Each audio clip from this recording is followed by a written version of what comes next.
예레미야가 3장 19절부터 23절 말씀입니다.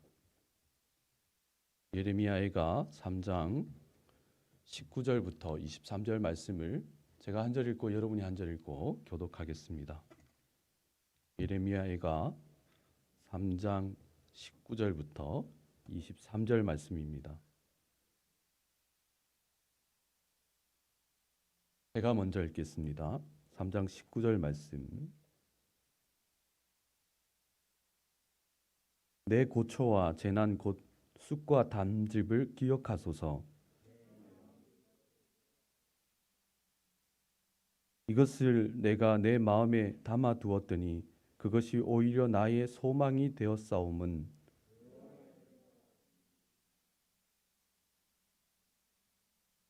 이것들이 아침마다 새로우니 주의 성실하심이 크시도소이다.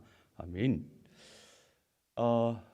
2021년 1월의 마지막 주입니다. 정말 세월이 빠른 것 같습니다. 우리가 올해를 맞이하면서 우리 안에 이루기를 원하시는 하나님의 그 크고 은밀한 일을 누리는 새해가 되기를 바라는 마음으로 우리가 예레미야 말씀을 계속 묵상하고 있습니다. 우리는 지금까지 하나님께 부르짖고 묻고 선언하는 자에게 우리 안에서 크고 은밀한 일을 이루어 주신다는 말씀을 약속해 주신 것을 믿습니다. 그리고 그것을 또 묵상했습니다. 오늘은 마지막으로 그러면은 그 크고 은밀한 일을 깨닫고 누리는 사람의 인생은 어떤 삶을 살아가는가? 하나님의 크고 은밀한 그 일을 깨달은 사람의 그 삶의 모습은, 그 믿음은 우리의 삶에서 어떻게 드러나는가를 묵상해 보기를 원합니다. 이 예레미야 애가는요, 예레미야 선지자가 종교적으로 타락하고 사회적으로 절망하고 정치적으로 멸망하는 그 세월 속에서 예레미야의 마음을 노래하는 서사십니다. 그래서 이 예레미야 애가는 그 쓰디쓴 마음을 노래하는 것이 대부분이에요. 이 예레미야 애가를 다 읽어보면 5장 되니까 한번 집에 가서 읽어보세요.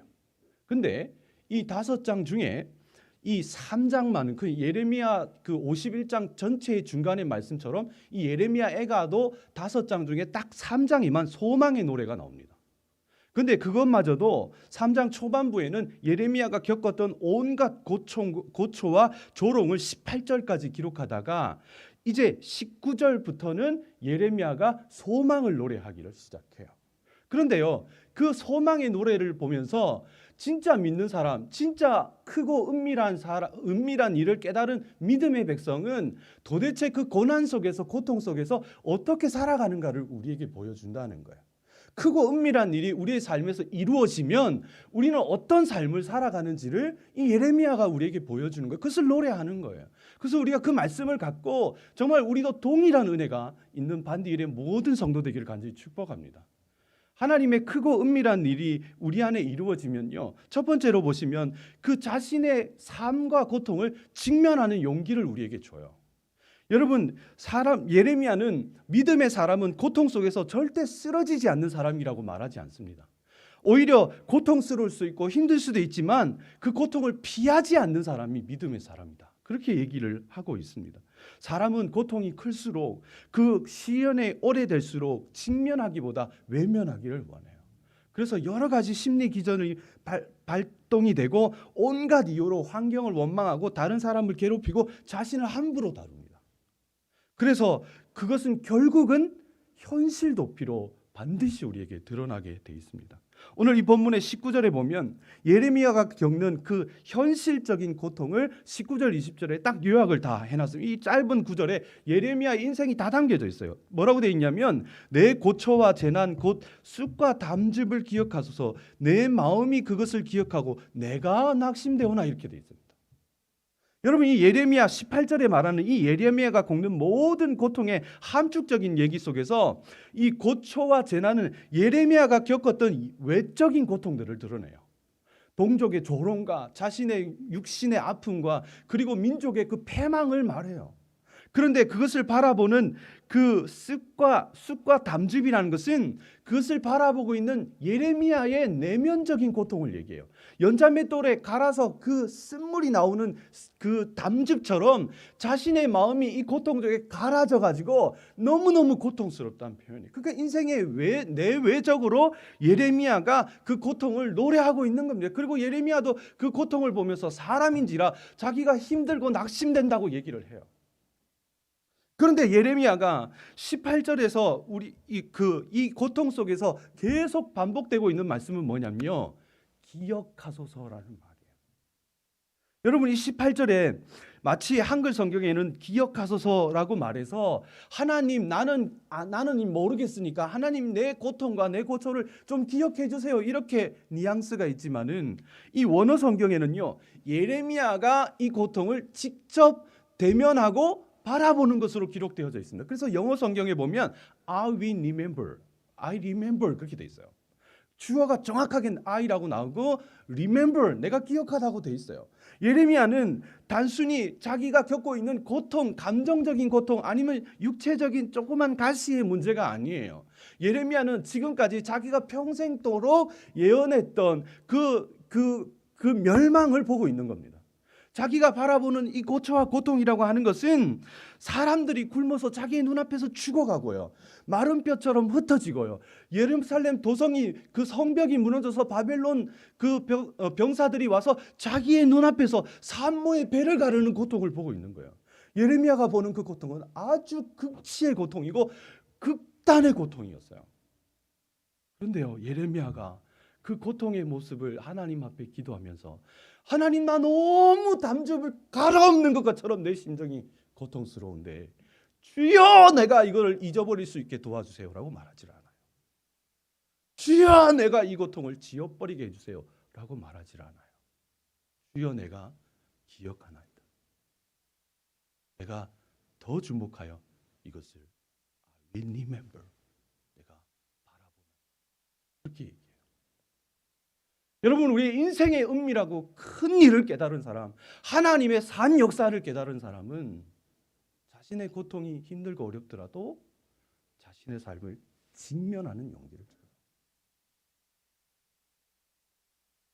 여러분, 저희 집에 요즘에 식탁에 아주 무서운 책이 하나씩 식탁에 이렇게 놓여 있습니다.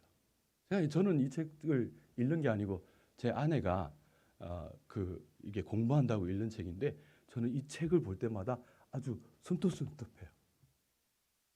이 책의 제목이 뭐냐면은 좋은 부모가 되는 것은 시작은 자기 치유다라는 책이에요. 아름답게 막 예쁘게 해놨는데 저 제목이 얼마나 무서운지요. 좋은 부모의 시작은 자기 치유래요. 한 번씩 제가 우리 유다미한테 소리 지르고 이 책이 딱 놓여 있으면 얼마나 무서운지 몰라요. 여러분, 우리는 좋은 부모가 되려고 늘 노력합니다. 그런데 우리는 그 노력의 시작을 문제의 근원에서 시작하기를 원하지 않아요. 우리는 늘 그 변두리에서 그 해결책을 찾으려고 합니다. 부모의 역할을 열심히 하려고 해요. 좋은 것 먹이고 좋은 옷 입히고 공부 열심히 시키고 그걸로 해결하려고 그래요. 아니면 뭐 저런 게 내 배에서 태어나갔고 라고 자식을 탓하기를 원해요. 그것은요, 진짜 현실 도피입니다.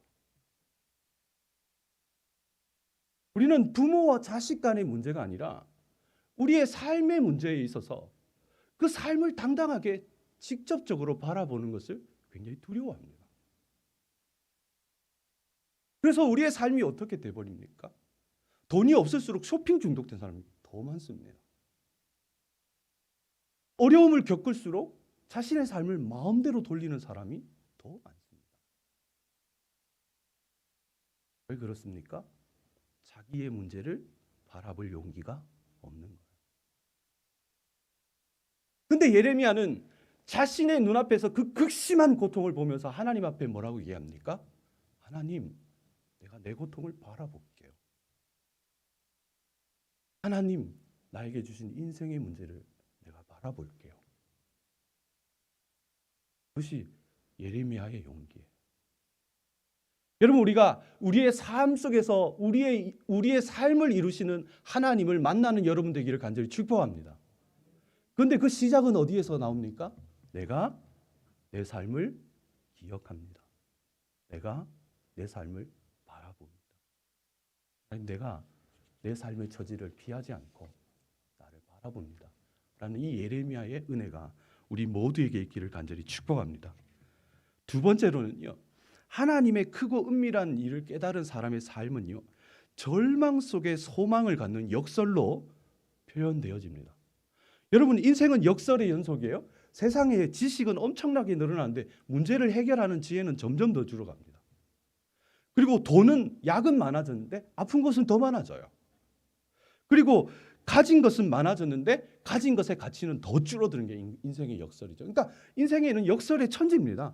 성경에도 너무너무 많은 역설에 대해서 얘기하고 있지만 그 대표적인 게 뭡니까? 예수님이 뭐라고 얘기하셨습니까? 자기의 목숨을 사랑하는 사람은 잃을 것이요, 이 세상에서 자기의 목숨을 미워하는 사람은 영생에 이르도록 그 목숨을 보존할 것이라 예수님이 역설적으로 말씀합니다. 잃으면 얻고 얻으면 있는데, 여러분, 이 논리적으로 맞지 않는 말이 너무너무 사실은 인생을 보면 사실이고 그게 너무 당연한 거예요. 오히려 그것을 겪어보면 얼마든지 우리의 인생에 역설적인 일들이 너무 많아요. 그런데 오늘 이 본문에 보면 예레미야도 동일한 역설에 대해서 우리에게 얘기합니다. 예레미야가 3장 21절에 예레미야가 이것을 이렇게 얘기합니다. 이것을 내가 내 마음에 담아두었더니 오히려 나의 소망이 되었다라고 얘기를 해요.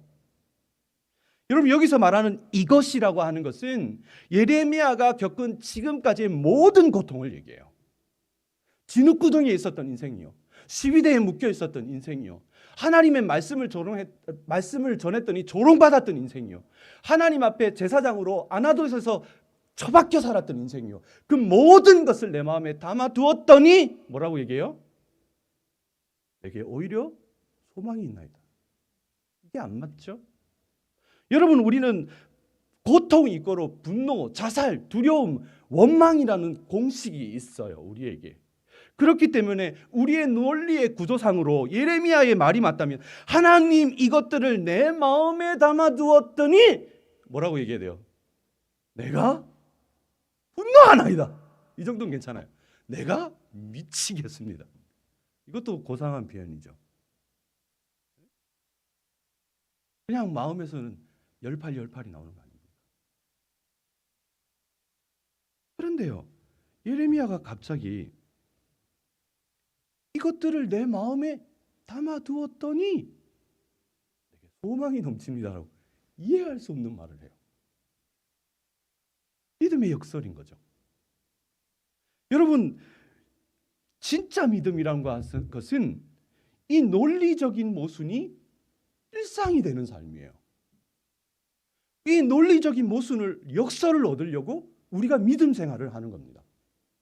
내가 죽을 것 같았더니 죽었어요. 그럼 믿음은 뭐가 필요합니까? 내가 고통이 있더니 슬퍼요. 너무 당연한 얘기지만 그건 예수를 안 믿어도 되는 일이에요. 교회 안 다녀도 되는 일이에요. 내가 원수를 봤더니 죽이고 싶었어요. 너무 당연한 얘기예요. 배가 고프니까 먹고 싶어요. 당연한 얘기예요. 그러나 우리는 이 논리적인 이론을 이해하기 위해서 믿음을 갖는 것이 아니고 이 논리적인 역설을 우리의 일상의 은혜로 얻기 위해서 믿는 줄로 믿습니다. 예레미야가요, 우리에게 그것을 노래해요, 하나님 앞에서. 저는 이 일상의 역설을 경험해 본 적이 있는데요, 제가 3년 동안 불면증에 시달릴 때 그 울산에 알지도 못하는 권사님, 지금도 그분 얼굴을 제가 몰라요. 근데 그 몇 다리를 건너서 그 권사님이 저에게 전화가 왔어요. 그리고 전화하시자마자 묻는 말씀이 뭐였냐면은 뭐가 그렇게 힘드냐는 거예요. 그래서 제가 그때 힘들어할 때 제 제자도 여기 이제 전도사로 와 있지만은 그때 전화를 할 때 내가 잠을 잘 수가 없어서 너무 힘듭니다 그랬어요. 그게 하루 이틀의 문제가 아니고 약을 먹어도 잠이 안 오는데 3년을 못 잤어요. 얼마나 힘이 듭니까? 근데 그 권사, 여러분 뭐라고 얘기해 주실 그러면? 아유, 젊은 사람이 고생스러운데 위로해 주셔야 될 텐데 이 권사님이 딱 저한테 뭐라고 하셨냐면은 하나님이 자지 말라 그러는데 왜 자하려 그래요? 근데 저는 그 말이요. 아, 잠이 안 오면 안 자면 되는 거구나로 해석이 되더라고요. 그래서 너무 신기한 건 뭐냐면은 잠이 안 와서 안 자면 되는 거고 안 자니까 잠이 와요. 그 인생이 웃겨요.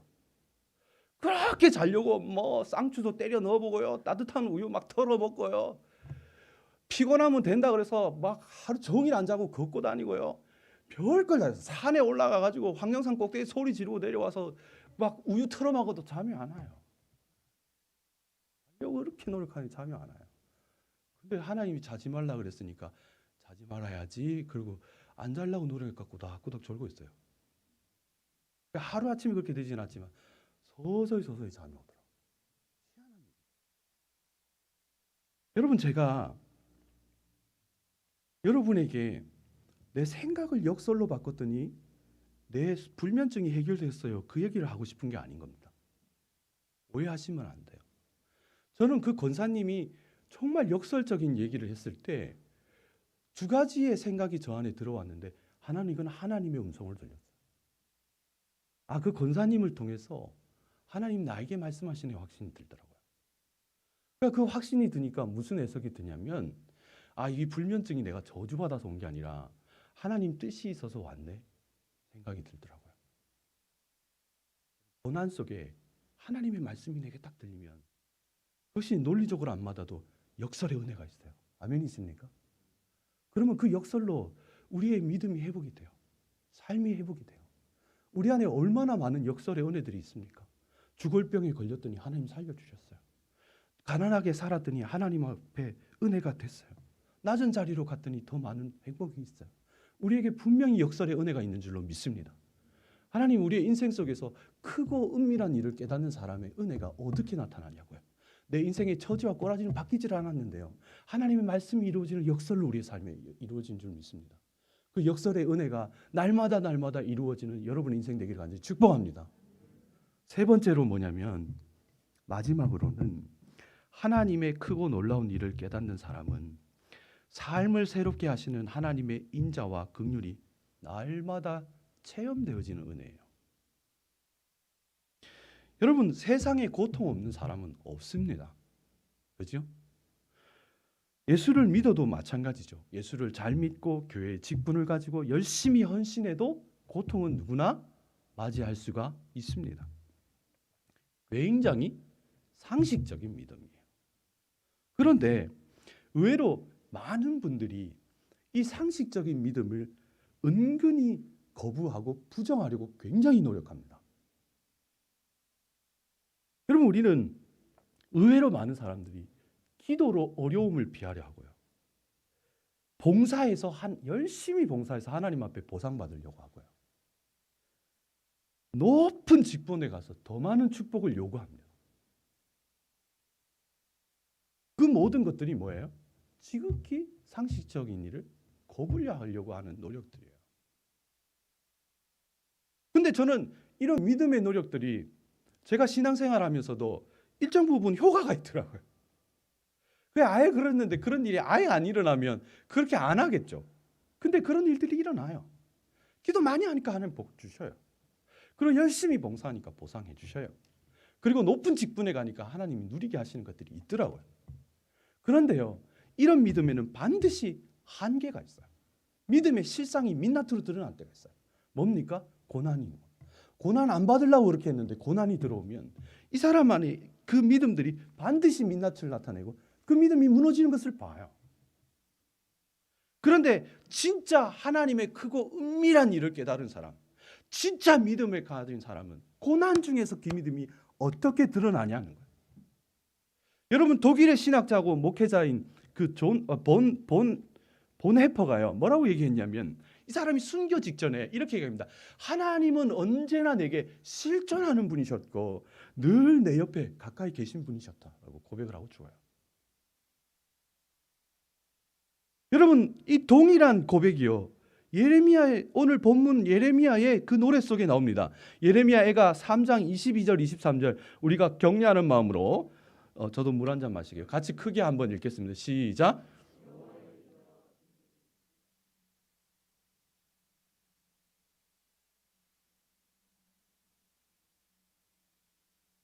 여러분 예레미야가 고난 중에 누린 하나님의 은혜는 크게 두 가지입니다. 뭐냐면 먼저는 고통 속에서 변하지 않는 하나님의 인자와 긍휼을 경험한 거예요. 근데 여러분 여기서 인자라고 하는 것은 히브리어로 헤세드를 말합니다.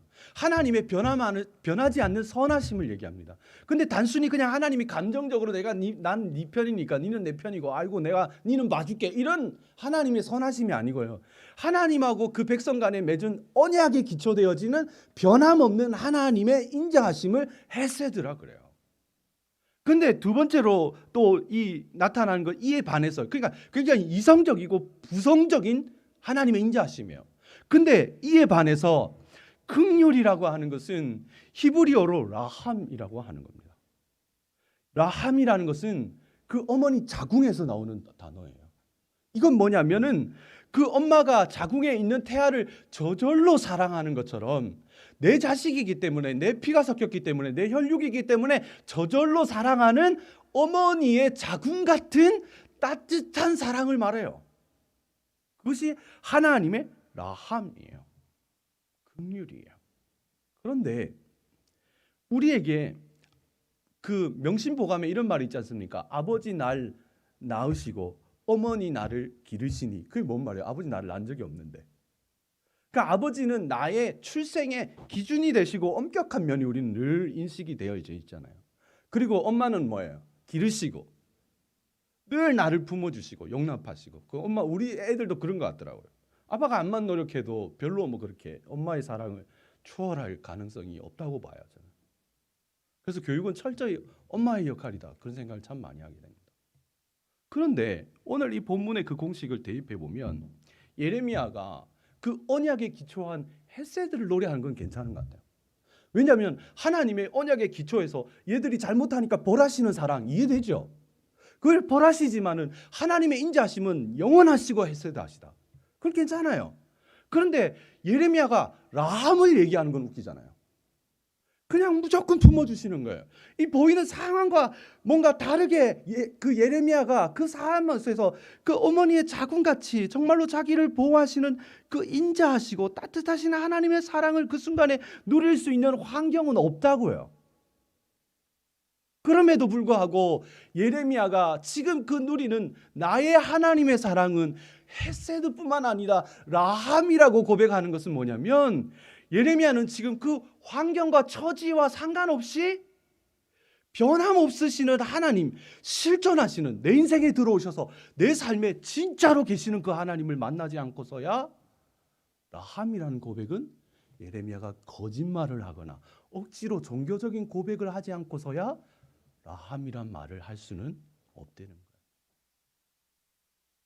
근데 예레미야는 그 인생의 고난 속에서 하나님의 인자하심, 헤세드뿐만 아니라 무엇도 깨달아요? 라함도 깨달아요. 하나님이 여기에 계시는구나. 내 삶에 이런 인생에는 안 계실 거야 라고 결론 내렸던 그 순간에 하나님이 계신다. 아멘이십니까?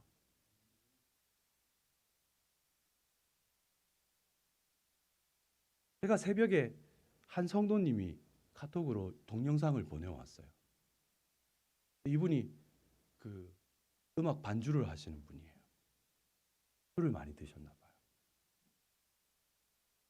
근데 막 자작시를 써서 저에게 보내셨는데 이런 내 인생 속에 하나님이 계시다 그렇게 써놨더라고요. 아멘 아멘 했어요. 여러분 때로는 내 자기 기준 안에서 하나님이 없다고 우리는 판단할 때가 너무 많습니다. 우리가 외적인 모양으로 하나님이 저 사람에게는 없다 표현할 때가 많아요. 그것은 누구도 인간이 판단할 수 없어요. 저는 그 사람이 보이는 외형의 모양이나 그 사람의 삶의 모양과 처지와 상관없이 하나님이 드러내시는 대로 그 사람은 안다고 믿습니다. 하나님의 인자하심과 라함이 있는지 없는지는 본인과 하나님 사이의 대화예요. 또 판단해 줄 수 없어요. 그런데 예레미야는 그 처절한 고통 속에서 하나님의 뭐를 깨달았어요? 인자하심과 하나님의 긍휼, 라함이 거기 있다. 우리 인생 속에 계신 하나님이 우리도 동일한 은혜를 주시는 줄로 믿습니다. 그런데 예레미야의 고백이 정말 대단한 것은 뭐냐면 그 고통 속에서 변함없는 하나님의 사랑을 발견한 것도 정말 놀라운 고백이지만은 예레미야의 고백이 정말 오늘 이 말씀 속에서 우리에게 진짜 놀라운 것은 뭐냐면 예레미야가 겪은 이 여호와의 인자와 긍휼이 날마다 새롭다는 거예요. 여러분, 저는 개인적으로 신앙생활하고 목회를 하면서 한때 하나님의 은혜를 뜨겁게 체험하고 하나님의 사랑에 감격한 분들은 너무 많이 만나요. 부지기수로 만나요. 살려주시고 구원해주시고 치유해주시고 만나주시고 환상 보고 예언하고 선교사하고 사역자하고 그런 사람 너무 많이 만나요. 근데 제가 의외로 그런 그 하나님의 인자하심과 긍휼을 날마다 체험하고 누리는 사람을 만나는 경우는 참 드문 것 같아요. 대부분 저를 만나시면 뭐라고 얘기하십니까? 아이고, 내가 똑바로 해야 될 낀데. 그부터 시작하시죠. 내가 한때는 뭐 그렇게 얘기해요. 내가 그때는 그 얘기를 많이 하셔. 그것도 너무 감사한 일이에요. 그런 인생 속에서 드러나신 하나님의 인자하심과 긍휼 대단한 일이에요. 그러나 예레미야의 그 고백이 우리의 고백이 될 때 정말 놀라운 게 뭡니까? 그 하나님의 은혜와 긍휼이 뭐하다는 거예요? 날마다 새롭다는 거예요. 할렐루야. 근데 오늘 이 예레미야의 고백이요, 23절에 보면 모순적인 거 있습니다. 뭐냐면 날마다 새롭다는 건 뭐예요? 가변성이에요. 변한다는 얘기예요.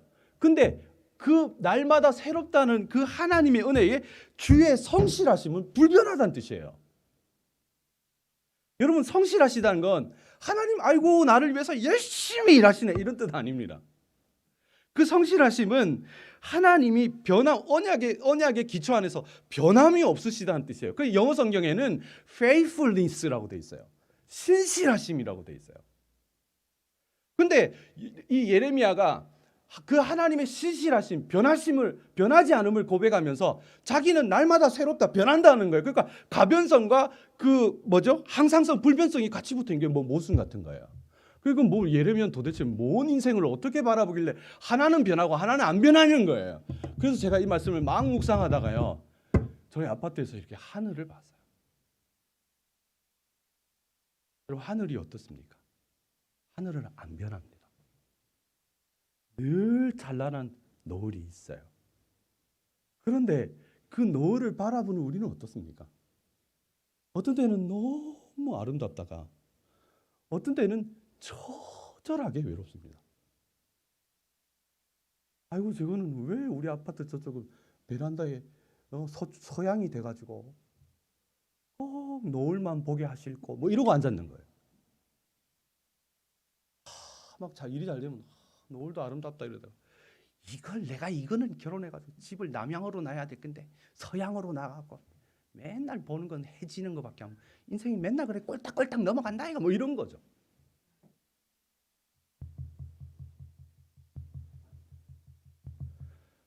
하늘은 변하지 않는데 우리 늘 변한다. 근데 예레미야는 지금 뭐가 새롭다는 거예요? 그 하늘은 변하지 않으십니다. 아멘이십니까? 하나님의 인자하심과 긍휼은 바뀌지 않아요. 헤세드와 라함은 그대로 있는 거예요. 그런데요, 그 인자하심과 라함이 새롭다는 표현이 굉장히 저는 은혜가 되더라고요. 여러분, 예레미야는 지금 그 하나님의 인자하심과 긍휼이 처음이다 말하지를 않았어요. 이거는 내가 이전에 못 겪었던 새로움이다라고 말하지 않아요. 늘 새롭다는 표현이 뭐예요?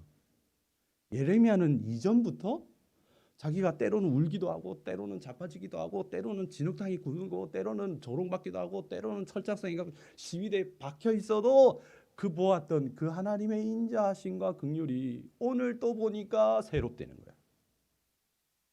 그 마치 그 오래된 미래, 이거는 모순이죠. 오래될 수가 없잖아요, 미래가. 근데 그 모순적인 얘기처럼 하나님의 인자하심과 성실하심은 영원히 우리 인생 속에 변함이 없는데 그것을 바라보는 우리의 성실, 우리의 마음은 늘 새롭다는 거예요. 예레미야가 그렇게 고백하는 거예요. 여러분, 우리의 인생이 이렇게 되기를 간절히 축복합니다. 우리가 정말로 그 하나님의 우리의 삶 속에서 이루시고 역사하시는 그 하나님의 은혜를 누리는 여러분 되기를 간절히 축복합니다. 그래서 그 크고 은밀한 일이 우리에게 이루어질 때에 하나님의 그 인자하심이 날마다 새롭게 다가오는 우리의 인생 되기를 간절히 축복합니다. 할렐루야. 말씀을 맺겠습니다. 여러분, 진짜 우리 같이 한번 찬양하실 때 우리가 오늘 이 본문의 말씀으로 우리가 다 같이 하나님 앞에 고백해 보기를 원해요. 여러분, 예수를 믿어도 고난은 없을 수가 없죠. 그리고 이 코로나19에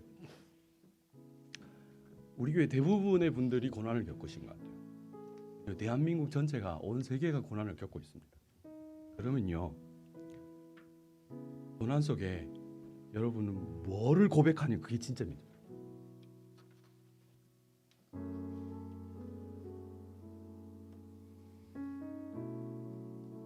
크고 은밀한 일을 깨달은 사람, 하나님 앞에 크고 은밀한 일을 이루어 달라고 지금까지 부르짖었던 여러분들, 너는 내게 부르짖으라 내가 내게 응답하겠고 내가 알지 못하는 크고 은밀한 일을 반드시 이루어 주리라, 그걸로 평생을 붙들고 기도하셨던 분들, 이제 때가 왔어요. 우리 다 고난이 왔어요. 고난 속에 뭘 고백하냐? 예레미야의 고백이 있느냐? 아니면 원망하고 불평하고 저주하고 그러고 있느냐? 믿음의 결단이 있기를 간절히 축복합니다. 예레미야의 그 고백처럼, 예레미야는 살짝 말랐을 걸로 생각해요. 저는 진흙더미에서 뭘 먹었을까요? 12대 뜰을 까쳐서 뭘 먹었을까요? 몰골은 찌글찌글해져가지고 온데 더러운 옷으로 묶여 있으면서 자기의 동족이 죽어가는 모습을 봐요. 근데 예레미야가 노래하기를 이렇게 얘기해요. 주의 인자는 끝이 없고 주의 자비는 무궁하고 아침마다 새로우니 주의 성실이 크십니다.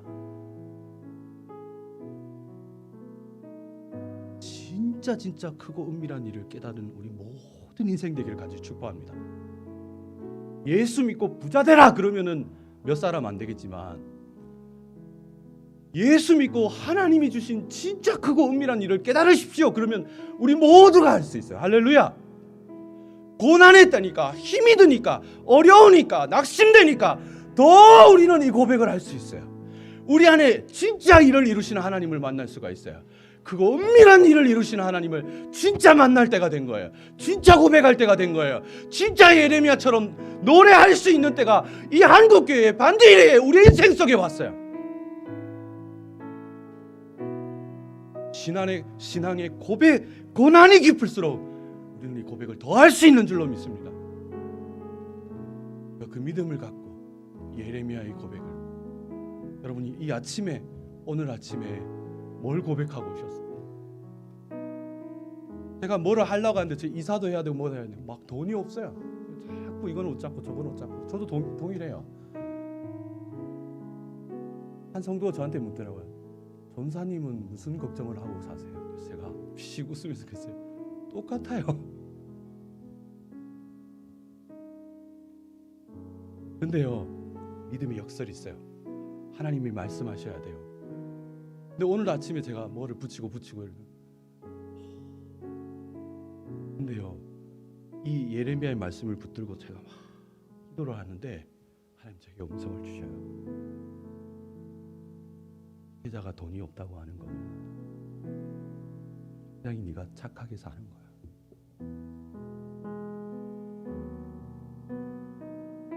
하나님의 말이, 난 돈 없음이 저주인 줄 알았더니 네가 돈이 없는 거는